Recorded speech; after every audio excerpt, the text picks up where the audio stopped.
KF ಪ್ರಶಸ್ತಿ, ಕನ್ನಡ ಕಣ್ಮಣಿ ಪ್ರಶಸ್ತಿ, ಪರಮಾನಂದ ಪ್ರಶಸ್ತಿ, ಕುವೆಂಪು ಪ್ರಶಸ್ತಿ, ರಾಜ್ಯೋತ್ಸವ ಪ್ರಶಸ್ತಿ ಹಾಗೂ ಕನ್ನಡ ಸಾಹಿತ್ಯ ಪರಿಷತ್ತಿನ ದತ್ತಿ ಪ್ರಶಸ್ತಿಯ ಪುರಸ್ಕೃತರು. ಆಕಾಶವಾಣಿ ಮತ್ತು ದೂರದರ್ಶನದ ಅನೇಕ ಕಾರ್ಯಕ್ರಮಗಳನ್ನು ರಚಿಸಿರುವಂತಹವರು. ಇವರು ಬೇರೆ ಯಾರೂ ಅಲ್ಲ, ನಮ್ಮವರು, ಬೇಲೂರಿನವರು, ಬೇಲೂರು ರಾಮಮೂರ್ತಿ ಅವರಿಗೆ ಆತ್ಮೀಯವಾಗಿ ನಾನು ಕಾರ್ಯಕ್ರಮಕ್ಕೆ ಸ್ವಾಗತವನ್ನು ಬಯಸುತ್ತೇನೆ. ಪ್ರಥಮ ದರ್ಜೆ ಕಾಲೇಜು ಹಾಗೂ ಸ್ನಾತಕೋತ್ತರ ಕೇಂದ್ರಗಳಲ್ಲಿ 35 ವರ್ಷಗಳ ಬೋಧನೆಯನ್ನು ಮಾಡಿ ಮೈಸೂರು ವಿಶ್ವವಿದ್ಯಾಲಯದಿಂದ ಕುವೆಂಪು ಕಾವ್ಯಕುಂಡ ಸಂಶೋಧನೆಗೆ PhD ಪಡೆದು ರಸಸಿದ್ಧಿ, ರಸಗ್ರಹಣ, ರಸಾನುಭೂತಿ, ರಸಲಹರಿ, ರಸಯಾನ, ಸಿಂಧೂರಿ, ಮಾಯಾಕಿಲ್ಲರಿ, ಎಂಗಲ ಹನುಮಂತಯ್ಯ, ಜಾನಪದ ದರ್ಶನ, ಜಗತ್ತಿನ ಜನಪದ ಕಥೆಗಳು, ಮಹಾತ್ಮ ಗಾಂಧಿ, ಯೇಸು ಕ್ರಿಸ್ತ, Buddha, Vivekananda, Nelson Mandela, Mother Teresa, Charlie Chaplin ಇನ್ನೂ ಹಲವಾರು ಪ್ರಕಟಿತ ಕೃತಿಗಳನ್ನು ನೀಡಿ ಮೈಸೂರು ಕುವೆಂಪು ವಿದ್ಯಾವರ್ಧಕ ಟ್ರಸ್ಟ್ನಿಂದ ವಿಶ್ವ ಮಾನವ ಪ್ರಶಸ್ತಿ, ಸಹಕಾರಕ್ರಮ PLK ಲಕ್ಕೇಗೌಡ ಪ್ರಶಸ್ತಿ. ಅಷ್ಟೇ ಅಲ್ಲದೆ ನಿರ್ಮಾಪಕರು, ಸಂಭಾಷಣಾಕಾರರು, ಸೆಂಚುರಿ ಫಿಲ್ಮ್ ಇನ್ಸ್ಟಿಟ್ಯೂಟ್ನ ಮೂಲಕ ಅನೇಕ ಯುವ ಪ್ರತಿಭೆಗಳಿಗೆ ಉತ್ತಮ ನಟ, ನಟಿ, ನಿರ್ದೇಶಕ, ನಿರ್ಮಾಪಕರ ಹಾಗೂ ಇನ್ನು ಅನೇಕ ರೀತಿಯಲ್ಲಿ ತರಬೇತಿಯನ್ನ ನೀಡಿ ಕನ್ನಡ ನಾಡನ್ನ ಶ್ರೀಮಂತಗೊಳಿಸುತ್ತಿರುವಂತವರು. ಭಾರತೀಯ ಶಾಸ್ತ್ರೀಯ ಪೌರಾಣಿಕ ಕಥೆಗಳು, ದೂರದರ್ಶನ ಜಾಹೀರಾತುಗಳು ಹಾಗೂ ಪ್ರೇಮ ಕಥೆಗಳು, ಸಾಮಾಜಿಕ ಬದುಕಿಗೆ ಸಂಬಂಧಿಸಿದ ಸಾಕ್ಷ್ಯ ಚಿತ್ರಗಳ ನಿರ್ದೇಶನದಲ್ಲಿ ಪರಿಣಿತಿಯನ್ನ ಪಡೆದಿರುವಂತವರು. ಕುಂಕುಮ ಭಾಗ್ಯ ಹಾಗೂ ರಥಸಪ್ತಮಿ ಎಂಬ ಧಾರಾವಾಹಿಗಳು ಜನಪ್ರಿಯತೆಯನ್ನ ಗಳಿಸಿದ್ದು ಹಾಗೂ ಉಗೆ ಉಗೆ ಮಾದೇಶ್ವರ, ಜೈ ಹನುಮಾನ್, ಶನಿ, ಸಾಯಿ ಭಗವಾನ್, ಮಹಾಕಾಳ್ ಎಂಬ ಪೌರಾಣಿಕ ಕಥೆಗಳನ್ನ ನಿರ್ದೇಶಿಸಿ ಕಲರ್ಸ್, ಉದಯ, ಜಿ ಸ್ಟಾರ್, ಸುವರ್ಣ ಟಿವಿಗಳ ಅನೇಕ ಕಾರ್ಯಕ್ರಮಗಳಿಗೆ ಸೇವೆಯನ್ನ ಸಲ್ಲಿಸುತ್ತಿರುವಂತಹ ನಮ್ಮ ಇವರ ನಡುವೆಯೇ ಚಲನಚಿತ್ರದ ಚಿತ್ರೀಕರಣಕ್ಕೂ ದಾಪುಗಾಲನಿಕ್ಕಿರುವವರು ನಮ್ಮ ಹೆಮ್ಮೆಯ ಶ್ರೀಯುತ ಬುಕ್ಕಾಪಟ್ಟಣ ಮಾತುರವರು. ಅವರಿಗೂ ಕೂಡ ನಾನು ಗೌರವಪೂರ್ವಕವಾಗಿ ಅತ್ಯಂತ ಆತ್ಮೀಯವಾಗಿ ನಾನು ಸ್ವಾಗತವನ್ನು ಬಯಸುತ್ತೇನೆ. ಕಥಾ ಪ್ರಶಸ್ತಿ, ನಾಡ ಭೂಷಣ ಪ್ರಶಸ್ತಿ, ಕರ್ನಾಟಕ ಭೂಷಣ ಪ್ರಶಸ್ತಿ, ವಿಶ್ವೇಶ್ವರಯ್ಯ ರಾಷ್ಟ್ರೀಯ ಸಾಹಿತ್ಯ ಪ್ರಶಸ್ತಿ, ಕರ್ನಾಟಕ ಭೂಷಣ ಆರ್ಯಾಭಟ್ ಅಂತಾರಾಷ್ಟ್ರೀಯ ಪ್ರಶಸ್ತಿ, ಹೀಗೆ ಅನೇಕ ಪ್ರಶಸ್ತಿಗಳ ಪುರಸ್ಕೃತರು. ಎಲ್ಲದಕ್ಕೂ ಹೆಚ್ಚಾಗಿ ಸುಮಾ ಪ್ರಕಾಶನದ ಮೂಲಕ ನೂರಾರು ಬರಹಗಾರರ ಕೃತಿಗಳನ್ನು ಪ್ರಕಟಿಸಿ ಕನ್ನಡಕ್ಕೆ ಕೀರ್ತಿ ತಂದ ಪ್ರಕಾಶಕರು. ಇವರು ನಾಟಕಗಳನ್ನು ಬರೆದು ಆಕಾಶವಾಣಿ ಹಾಗೂ ದೂರದರ್ಶನದಲ್ಲಿ ನಿರ್ದೇಶಿಸಿ ಸ್ವತಃ ತಾವೇ ಅಭಿನಯಿಸಿದ್ದಾರೆ. ಕೊಂಡು ಉದ್ಭವ ಕನ್ನಡ ಸಂಪತ್ತು ಹಾಗೂ ಬಾಳ ನೌಕೆ, ಕ್ಷಮೆ ಎಂಬ ಸಿನಿಮಾಗಳಿಗೆ ಸಹಾಯಕ ನಿರ್ದೇಶಕರು ಕೂಡ. ದೂರದರ್ಶನದಲ್ಲಿ ಪ್ರಸಾರಗೊಳ್ಳುತ್ತಿದ್ದ ಪ್ರತಿಬಿಂಬ, ಲಾಲಿ, ಗಂಗೋತ್ರಿ, ಬಾಳ ಅನುಗೆ ಎಲ್ಲರ ಪರವಾಗಿ ವೆಬ್ಸೈಟ್ಗಳಲ್ಲಿ ಕೆಲಸ ಮಾಡಲು ಪ್ರಾರಂಭಿಸಿದಂತಹ ಇವರು ಉದ್ಯೋಗದಲ್ಲಿ ತೃಪ್ತಿಯನ್ನ ಕಾಣಲಾಗದೆ ಪತಿಯ ವ್ಯವಹಾರದಲ್ಲಿ ಸಹಕರಿಸಲು ಬಿಹಾರಕ್ಕೆ ತೆರಳಿದರು. ಆದರೆ ಅವರು ಶಿಕ್ಷಣಕ್ಕೆ ಹೆಚ್ಚಿನ ಮಹತ್ವವನ್ನ ನೀಡುವಂತಹ ಕಾರಣದಿಂದಾಗಿ 2012ರಲ್ಲಿ MBA ಸ್ನಾತಕೋತ್ತರ ಪದವಿಯನ್ನ ಪಡೆದು ಬಿಹಾರದಲ್ಲಿ ಸೆಂಚುರಿ ಪಬ್ಲಿಕೇಶನ್ನ ನಿರ್ದೇಶಕರು ಶ್ರೀಮತಿ ಶ್ರುತಿ ಅವರಿಗೆ ನಾನು ಆತ್ಮೀಯವಾಗಿ ಕಾರ್ಯಕ್ರಮಕ್ಕೆ ಸ್ವಾಗತವನ್ನು ಬಯಸುತ್ತೇನೆ. ಕನ್ನಡ ಭಾಷೆಯನ್ನು ಗೌರವಿಸಿ ಬೆಳೆಸಿ ಉಳಿಸಬೇಕು ಎಂಬ ಉದ್ದೇಶದಿಂದ ಸುಮಾರು 20 ಸರ್ಕಾರಿ ಶಾಲೆಗಳಿಗೆ ಹಾಗೂ 3 ಖಾಸಗಿ ಶಾಲೆಗಳಿಗೆ ಭೇಟಿ ನೀಡಿ ಆ ಶಾಲೆಗಳ ಗ್ರಂಥಾಲಯಕ್ಕೆ ತಮ್ಮ ಪುಸ್ತಕಗಳನ್ನು ಉಚಿತವಾಗಿ ನೀಡಿದ್ದಾರೆ.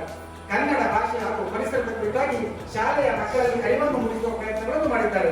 2022ರಲ್ಲಿ ಹಿರಿಯ ಸಾಹಿತಿಗಳಾದ ಶ್ರೀ ಡಾಕ್ಟರ್ ದೊಡ್ಡರಂಗೇಗೌಡರ 23 ಭಾವಗೀತೆಗಳಿಗೆ ನಿರ್ಮಾಪಕಿಯಾಗಿ ತಮ್ಮ Shri Abhinandan audio YouTube channel ಬಿಡುಗಡೆಗೊಳಿಸಿದ್ದಾರೆ.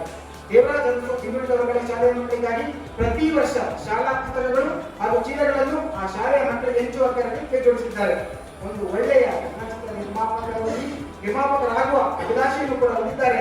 ಅವರು ಬೇರೆ ಯಾರು ಅಲ್ಲ, ಇಂದಿನ ಕೇಂದ್ರ ಬಿಂದುವಾದ ಎವಿಡೆನ್ಸ್ ನಂಬರ್ 5 ಪಟ್ಟೇದಾರಿ ಕಾದಂಬರಿಯ ಕೃತಿಕಾರರಾದಂತಹ ಶ್ರೀಮತಿ ವೀಣಾ HP ಅವರು. ಅವರಿಗೆ ಆತ್ಮೀಯವಾದಂತಹ ಸ್ವಾಗತ.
ಎಲ್ಲ ಗಣ್ಯಾತಿ ಗಣ್ಯರಿಗೂ ಹಾಗೂ ಎದ್ದು ನಿಂತು ಗೌರವ ಕೊಟ್ಟಂತಹ ಎಲ್ಲ ಪ್ರೇಕ್ಷಕರಿಗೂ ಕೂಡ ಆತ್ಮೀಯವಾದಂತಹ ನಮ್ಮ ಇಂದಿನ ಕಾರ್ಯಕ್ರಮದ ಬಹುಮುಖ್ಯವಾದಂತಹ ಘಟ್ಟ ಇದು.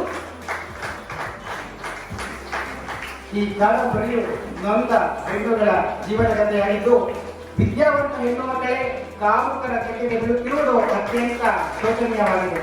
ಹೆಣ್ಣು ಜಗಕ್ಕೆ ಕಣ್ಣು, ಆದರೆ ಕಾಮುಕ ಪುರುಷರ ಕೈಯಲ್ಲಿ ಹುಣ್ಣಾಗಿದ್ದಾಳೆ. ಈ ಕೃತಿಯು ಹೆಣ್ಣು ಮಕ್ಕಳಿಗೆ ಹಾಗೂ ಒಬ್ಬಂಟಿಯಾಗಿ ಜೀವಿಸುವ ಹೆಣ್ಗೆಳೆಯರಿಗೆ ನೀತಿ ಬೋಧೆಯಾಗಿದೆ. ಈ ಕೃತಿ ಮುಂದಿನ ದಿನಗಳಲ್ಲಿ ಕೆಲವು ಶ್ರೇಷ್ಠ ಕೃತಿಯಾಗುವುದರಲ್ಲಿ ಯಾವುದೇ ಅನುಮಾನವಿಲ್ಲ. ಎಲ್ಲರೂ ಕೂಡ ಈ ಪುಸ್ತಕವನ್ನು ಕೊಂಡು ಓದಿ ತಮ್ಮ ಅಭಿಪ್ರಾಯಗಳನ್ನು ತಿಳಿಸಬೇಕು ಅಂತ ತಮ್ಮೆಲ್ಲರಲ್ಲೂ ಕೂಡ ಕೇಳ್ಕೊಳ್ತಾ ಇದ್ದೀನಿ. ನಮ್ಮ ಸಭಾಂಗಣದ ಮುಂಭಾಗದಲ್ಲಿ ಸಂಯೋಜನೆ ವಿಶೇಷವಾಗಿದೆ. ನಾನು ಪುಸ್ತಕ ಬಿಡುಗಡೆ ಮಾಡಿ ಅಧ್ಯಕ್ಷತೆಯನ್ನು ವಹಿಸಿಕೊಳ್ಳುವುದು. ಸಾಮಾನ್ಯವಾಗಿ ಅಧ್ಯಕ್ಷನಾಗಿರುವಂತವರು ಕೊನೆಯಲ್ಲಿ ಮಾತನಾಡಿದರು. ವೇದಿಕೆ ಮೇಲೆ ಏನೇನು ಯಾರ್ಯಾರು ಏನೇನು ಮಾತನಾಡ್ತಾರೆ ಇದಕ್ಕೊಂದು ಪ್ರತಿಸ್ಪಂದನ, ಪ್ರತಿಕ್ರಿಯೆ ಅಧ್ಯಕ್ಷನಾಗಿರುವಂತವರು ಮಾಡಬೇಕು.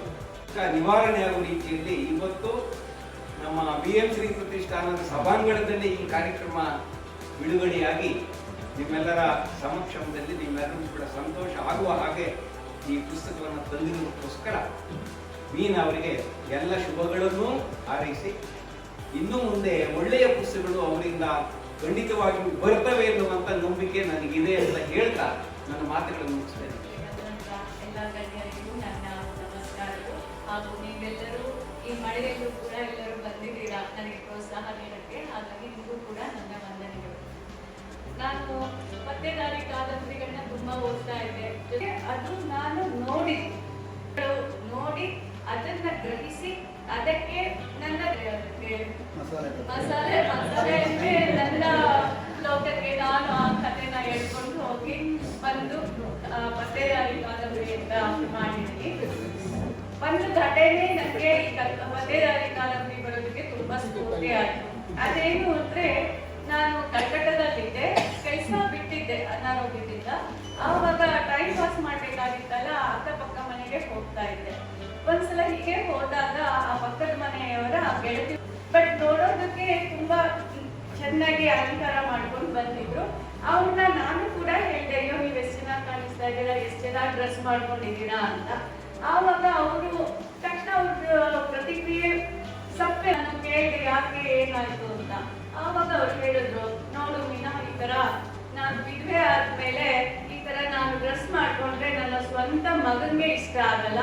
ನಾನು ಈ ತರ ಡ್ರೆಸ್ ಮಾಡ್ಕೊಂಡು ಆಚೆ ಹೋದ್ರೆ ಕೂಡ ತುಂಬಾ ಏನೋ ಅವನ್ಗೆ ಎಲ್ಲಿ ಹೋಗ್ತಾರೆ ಅಮ್ಮ ಅಂತ ಏನೋ ಸಂದೇಹ ಪಡ್ತಾನೆ. ಹಾಗಾಗಿ ನಾನು ಎಷ್ಟು ಅಂತ ಮನೆ ಒಳಗಡೆನೆ ಇರೋಕ್ಕಾಗತ್ತೆ. ನನಗೂ ಕೂಡ ಸ್ವಲ್ಪ ಸಮಾಜದಲ್ಲಿ ಬೆರಿಬೇಕು, ಅಕ್ಕಪಕ್ಕದವ್ರ ಜೊತೆ ಬೆರಿಬೇಕು ಅನ್ನೋ ನನಗೂ ಇರತ್ತೆ. ಹುಟ್ಟಿದವನೇ ಈ ತರ ಹೇಳ್ತಾನೆ ಅಂತ ತುಂಬಾ ಬೇಸರ ಮಾಡ್ಕೊಂಡ್ರು. ಆಗ ನನಗೆ ಅದು ತುಂಬಾ ಮನದಲ್ಲಿ ತುಂಬಾ ಇತ್ತು. ಆ ತರ ಘಟನೆಗಳು ಸುಮಾರು ನಾನು ಕೇಳಿದ್ದೀನಿ, ನೋಡಿದ್ದೀನಿ. ಮತ್ತೊಂದು ವಿಷಯ ನಾನು ಪತ್ತೇದಾರಿ ಕಾದಂಬರಿಯಲ್ಲಿ ಬಳಸ್ಕೊಂಡಿದ್ದೀನಿ, ಅದು ಕೂಡ ನಿಜವಾದ ಘಟನೆಗಳು. ನಾನು ವಾಕಿಂಗ್, ಕೆಲವರು ಹೆಂಗಸರು ಜಾಗಿಂಗ್ ಮಾಡ್ತಾ ಇರ್ತಾರೆ.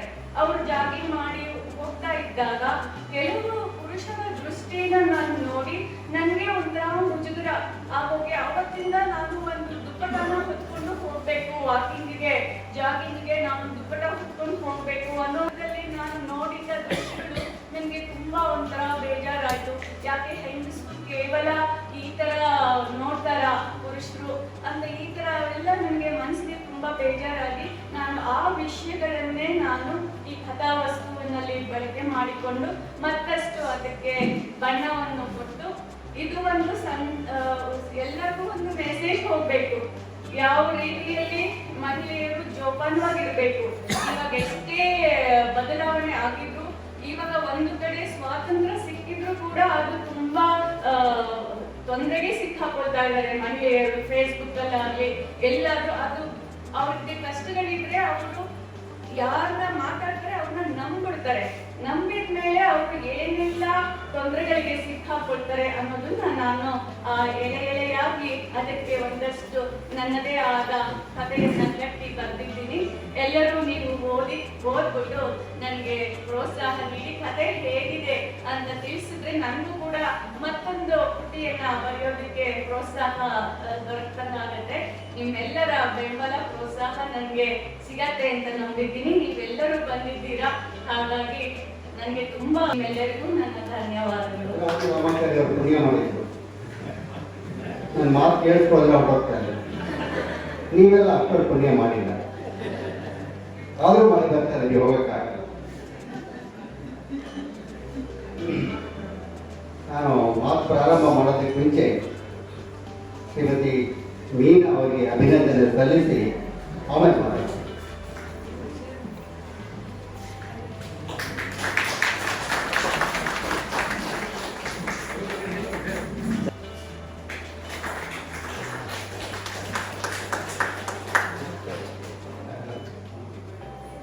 ಇದರ ಕೈಲಾಸ ಹೇಳ್ಕೊಡ್ತಾರೆ. ಅವಾಗ ಪತ್ರೇಂದ್ರ ಹೇಳ್ತಾರೆ, what a matter of affection I say. ಅದಕ್ಕೆ Kailasa it is not affection, it is inspection. ವಾಸನೆ ಬರ್ತಾ ಇದೆಯಾ ಹೇಗೆ ಅಂದ್ಬಿಟ್ಟು. ಆಮೇಲೆ ಪತ್ತೇದಾರಿ ಕಾದಂಬರಿಗಳ ವಿಷಯಗಳು ಹೇಗಿರ್ತದೆ. ನಾನು ಕೆಲವು ಪತ್ತೇದಾರಿ ಕಥೆಗಳು ಕಾದಂಬರಿ ಕೂಡ ಬಂದಿದ್ದೀನಿ. ಮೊನ್ನೆ ಒಂದು ಅಪರಾಧಿ ಯಾವುದು ಕಾದಂಬರಿ ಬಂತು, ಕರ್ಮವೀರದಲ್ಲಿ ಸೀರಿಯಲ್ ಆಗಿ ಬಂತು, ಅದು ಪುಸ್ತಕನೂ ಆಗ್ತಾ ಇದೆ. ಅದು ಕುತೂಹಲ ಹೇಗೆ ತರುತ್ತೆ ಅಂತಂದ್ರೆ, ಒಬ್ಬ ಆಫೀಸಿಂದ ಮನೆ ಬರ್ತಾ ಇರ್ತಾನೆ, ನಿರ್ಜನವಾದ ಪ್ರದೇಶದಲ್ಲಿ ಒಂದು ಬ್ರೀಫ್ ಕೇಸ್, ಸೂಟ್ ಕೇಸ್ ಇದೆ, ಚಿಕ್ಕದು, ಸ್ವಲ್ಪ ಚೆನ್ನಾಗಿ ಕಾಣ್ತಾ ಇದೆ ಅದು. ಎಲ್ಲರಿಗೂ ನಮಸ್ಕಾರ. ನಮ್ಮ ಹಿಂದಿ ಇನ್ಫ್ಲೂಯೆನ್ಸ್ ಜಾಸ್ತಿ ಇದೆ ನನ್ನ ಭಾಷೆಯಲ್ಲಿ, ಅದಕ್ಕೆ ಇವತ್ತು ಸ್ವಲ್ಪ ಮೊಬೈಲ್ ಯೂಸ್ ಮಾಡಬೇಕಾಗ್ತಿದೆ. ನನ್ನ ಮಟ್ಟಿಗೆ ಈ ಕಾರ್ಯಕ್ರಮ ತುಂಬಾ ಅದ್ಭುತಪೂರ್ಣವಾದದ್ದು. ಅಲ್ಲದೆ ನಾನು ಸೆಂಚುರಿ ಕಮ್ಯುನಿಕೇಶನ್ ಪರವಾಗಿ ಮಾತನಾಡುತ್ತಿರುವ ಕಾರಣ ಅತ್ಯಂತ ಅಪೂರ್ವವಾದದ್ದು ಎಂದು ಭಾವಿಸುತ್ತಿದ್ದೇನೆ. ಈ ವೇದಿಕೆಯ ಮೇಲಿರುವ ಗಣ್ಯರ ಮುಂದೆ ನಾನು ತುಂಬಾ ಚಿಕ್ಕವಳು, ಆದರೂ ನನ್ನ 2 ಮಾತುಗಳನ್ನು ಹಾಕಿಸಲು ಇಷ್ಟಪಡುತ್ತೇನೆ. ನಂಬಿರುವ ಕಾರಣ ಈ ಪುಸ್ತಕಕ್ಕೆ ಶುಭವನ್ನು ಕೋರುತ್ತೇನೆ. ಬರೀ ಪುಸ್ತಕದ ಮಾತ್ರವಲ್ಲದೆ ಕಲಾ ಪ್ರತಿಭೆಗಳಿಗೆ ಅನಿಮೇಷನ್, ಮ್ಯೂಸಿಕ್, ಡ್ಯಾನ್ಸ್ ಇತರ ವಿಭಿನ್ನ ನನ್ನ ಧನ್ಯವಾದಗಳು. ನಾನು ಈ ವೇದಿಕೆ ಮೇಲಿರಲು ಕಾರಣವಾದವರು ನೀವೇ. Thank you sir, thank you everyone. ವಿಪರೀತವಾದ ಬಳೆ ಹೊಗಳೆ ಹೋಗ್ಲಿಕ್ಕಾಗಲ್ಲ ಅಂತ ಹೇಳಿ ವೇದಿಕೆ ಸಮಗ್ರವಾಗಿ ಸಮರ್ಪಕವಾಗಿ ಎಲ್ಲರಿಗೆ ನೀವು ಬಳಸ್ಕೊಂಡಿದ್ದಾರೆ. ಈ ರಸಸಂಜೆಗೆ ನಿಮ್ಮೆಲ್ಲರಿಗೂ ಆತ್ಮೀಯವಾದ ಅಭಿನಂದನೆ. ನಿರ್ಮಾಪಕರ ಒಂದು ಸಮುದಾಯ ಒಂದು ಬ್ಯಾನರ್ ಆಗಿ, ಆ ಬ್ಯಾನರ್ ಅಲ್ಲಿ ಸೆಂಚುರಿ ಪ್ರೊಡಕ್ಷನ್ ಹೌಸ್ ಮುಖಾಂತರ ಡಾಕ್ಟರ್ ಸಂಜು ಕಾಟ್ಕರ್ ಅವರ ಗೌರಿಪುರದ ಸಂಗ್ರಾಮ ಅಥವಾ ದಂಗೆ ಅಂತ ಸ್ವಾತಂತ್ರ್ಯ ಪೂರ್ವದ ಕಥೆಯ ನಿರ್ಮಾಪಕಿಯಾಗಿ ಹೆಜ್ಜೆ ಇಡ್ತಾ ಇದ್ದಾರೆ. ಇನ್ನು ಕೆಲವೇ ದಿನಗಳಲ್ಲಿ ಆ ಕಾರ್ಯ ಶುರುವಾಗುತ್ತೆ.